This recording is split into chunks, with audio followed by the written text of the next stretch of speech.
പശ്ചിമേഷ്യ യുദ്ധഭീതി പുകയുന്ന സാഹചര്യത്തിൽ അമേരിക്കയ്ക്കും ഇസ്രായേലിനും ശക്തമായ മുന്നറിയിപ്പുമായി ഇറാൻ പ്രസിഡന്റ് മസൂദ് രംഗത്തെത്തി. ഇറാനെ ലക്ഷ്യമിട്ട് ഏതെങ്കിലും തരത്തിലുള്ള സൈനിക നീക്കങ്ങൾ അമേരിക്കയുടെയോ ഇസ്രായേലിന്റെയോ ഭാഗത്തു നിന്ന് ഉണ്ടായാൽ അത് ആ രാജ്യങ്ങളുടെ നിലനിൽപ്പിനെ തന്നെ ബാധിക്കുന്ന തരത്തിലുള്ള കനത്ത പ്രത്യാക്രമണത്തിന് വഴിവെക്കുമെന്നാണ് അദ്ദേഹം വ്യക്തമാക്കിയത്. ഔദ്യോഗിക വാർത്താ ഏജൻസിക്ക് നൽകിയ പ്രത്യേക അഭിമുഖത്തിലാണ് ഇറാന്റെ നയതന്ത്രപരവും സൈനികവുമായ നിലപാടുകൾ അദ്ദേഹം പ്രഖ്യാപിച്ചത്.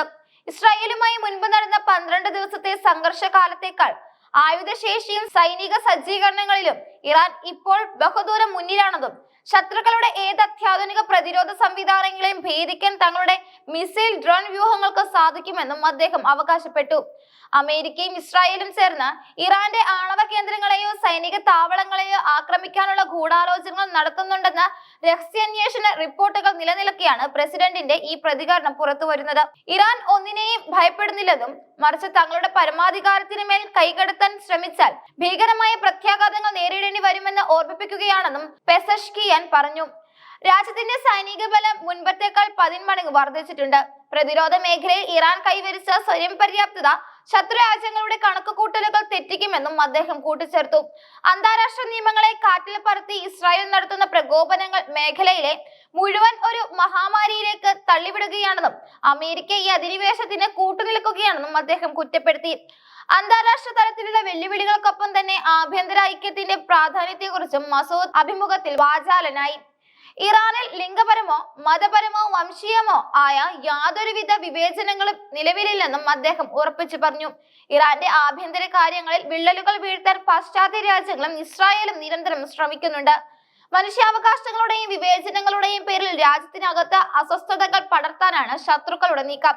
എന്നാൽ ഇറാനിലെ ജനങ്ങൾ ഇത്തരം ബാഹ്യ ഇടപെടലുകളെ തിരിച്ചറിയണമെന്നും സങ്കുചിതമായ ചിന്താഗതികൾ വെടിഞ്ഞ് രാജ്യത്തിന്റെ സുരക്ഷയ്ക്കായി ഒരുമിച്ച് നിൽക്കണമെന്നും അദ്ദേഹം ആഹ്വാനം ചെയ്തു. ഇറാനിലെ വിവിധ വംശീയ വിഭാഗങ്ങൾക്കിടയിൽ ഭിന്നിപ്പുണ്ടാക്കി രാജ്യത്തെ തകർക്കാൻ കാത്തിരിക്കുന്നവർക്ക് ജനങ്ങളുടെ ഐക്യം കൊണ്ട് മറുപടി നൽകണമെന്നും അദ്ദേഹം ആവശ്യപ്പെട്ടു. മുസ്ലിം ലോകത്തെ ഭിന്നിപ്പിക്കാൻ ഇസ്രായേൽ നടത്തുന്ന ശ്രമങ്ങളെ ചെറുക്കാൻ ഇസ്ലാമിക രാഷ്ട്രങ്ങളുടെ ഐക്യം അനിവാര്യമാണെന്നും അദ്ദേഹം ഓർമ്മിപ്പിച്ചു. സാമ്പത്തിക രംഗത്ത് ഇറാൻ നേരിടുന്ന കടുത്ത പ്രതിസന്ധികളെ കുറിച്ചും പ്രസിഡന്റ് തുറന്നു പറഞ്ഞു. അമേരിക്കയും സഖ്യകക്ഷികളും ഏർപ്പെടുത്തിയിരിക്കുന്ന ഏകപക്ഷീയമായ ഉപരോധങ്ങൾ ഇറാന്റെ സാമ്പത്തിക വ്യവസ്ഥയെ സാരമായി ബാധിച്ചിട്ടുണ്ട്. ലോകവിപണിയിൽ എണ്ണവിലയിലുണ്ടായ ഇടിവും ഉപരോധങ്ങളും ഇറാന്റെ വരുമാനത്തിൽ വലിയ കുറവുണ്ടാക്കി.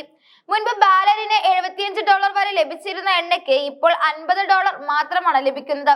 ഇത് രാജ്യത്തിന്റെ വികസന പദ്ധതികളെയും ജനക്ഷേമ പ്രവർത്തനങ്ങളെയും ബാധിക്കുന്നുണ്ടെന്ന് അദ്ദേഹം സമ്മതിച്ചു. ഇറാനെ സാമ്പത്തികമായി ശ്വാസം മുട്ടിച്ച് കീഴടക്കാമെന്നാണ് അമേരിക്ക കരുതുന്നത്. എന്നാൽ ഈ സമ്മർദ്ദ തന്ത്രങ്ങൾക്ക് ഇറാൻ വഴങ്ങില്ല. പ്രതിസന്ധികൾക്കിടയിലും ജനങ്ങളുടെ ബുദ്ധിമുട്ടുകൾ കുറയ്ക്കുന്നതിനായി വരാനിരിക്കുന്ന പുതുവർഷത്തിൽ $2.5 ബില്യൺ ഭീമമായ തുക സബ്സിഡിയായി നൽകുമെന്നും അദ്ദേഹം പ്രഖ്യാപിച്ചു. സാധാരണക്കാരായ ജനങ്ങൾക്ക് ആശ്വാസം എത്തിക്കുക എന്നതിനാണ് തന്റെ സർക്കാർ മുൻഗണന നൽകുന്നത് എന്നാണ് അദ്ദേഹം വ്യക്തമാക്കിയത്. ഇറാന്റെ പുതിയ നേതൃത്വം കൂടുതൽ കർക്കശമായ നിലപാടുകളുമായി മുന്നോട്ടു പോകാനാണ് തീരുമാനിച്ചിരിക്കുന്നത് എന്നതിന്റെ വ്യക്തമായ സൂചനയാണ് ഈ വാക്കുകൾ. നയതന്ത്ര ചർച്ചകൾക്ക് തങ്ങൾ തയ്യാറാണെങ്കിലും അത് രാജ്യത്തിന്റെ അന്തസ്സും സുരക്ഷയും പണയപ്പെടുത്തിക്കൊണ്ടാകില്ലെന്നും അദ്ദേഹം വ്യക്തമാക്കി. ഇസ്രായേലിന്റെ അധിനിവേശ താൽപര്യങ്ങൾക്ക് തടയിടാൻ ഹിസ്ബുള്ളയും ഹമാസും ഉൾപ്പെടെയുള്ള പ്രതിരോധ നിരകൾക്ക് ഇറാൻ നൽകുന്ന പിന്തുണ തുടരുമെന്നും അദ്ദേഹം സൂചിപ്പിച്ചു.